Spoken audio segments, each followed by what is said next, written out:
Alright, so I want to respond to some of the disadvantages and workability claims that we haven't had a chance to respond to.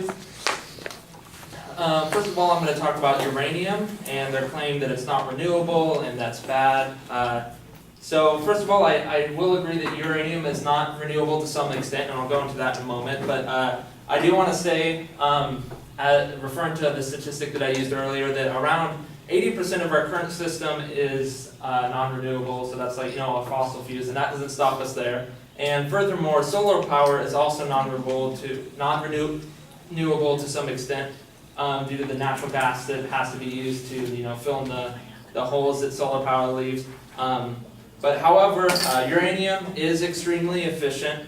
Also, there's more than one fuel source than just uranium that can power nuclear reactors. Thorium is one of those elements, similar to uranium, up there on the periodic table, radioactive. And according to the World Nuclear Association, thorium is actually more abundant in nature than uranium. Also, nuclear power uses fission, but there's also fusion, which is not possible currently, but it is. Scientists and researchers definitely know the process of that, how it works, all that, and if we could fund that more, the fuel for fusion, nuclear fusion, is nearly limitless because it uses things like hydrogen, and that's pretty much everywhere. Next, I want to respond to the three big disasters that happened due to nuclear power. And before I talk about Chernobyl in detail, I want to quote an article titled "The Safety of Nuclear Reactors," and that these three nuclear disasters are the only major accidents that have occurred in 16,000 cumulative reactor years of commercial nuclear power across 33 countries. And now I want to go into a little bit more in depth to Chernobyl.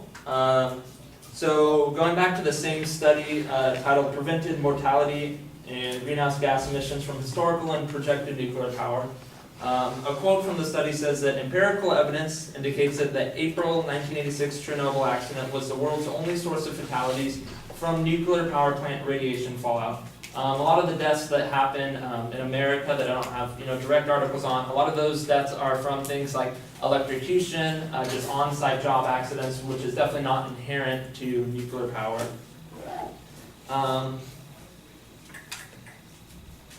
Also, the New York Times did a little bit of a commentary on a federal report.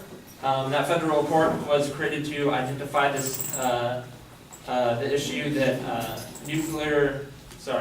Chernobyl is not typical of nuclear reactors and that it doesn't apply to modern day Western reactors. A quote from that report that the New York Times reported on says that the danger was attributed to design flaws, touted economies, political disorder, and weak regulatory oversight. So that all these reactors in Eastern Europe and all that, they're not as good as what we're using today. And then also, if you're going to talk about these reactors or the disasters killing a bunch of people, it should also be noted that solar energy is also a killer of people as well. So things like solar panel installation, sometimes what will happen is somebody will fall off the roof and fall to their death. So in a study published by Next Big Future, solar energy, which is 0.2% of the world's energy, kills an average of 0.44 people for every terawatt hour produced, which is just a unit of energy.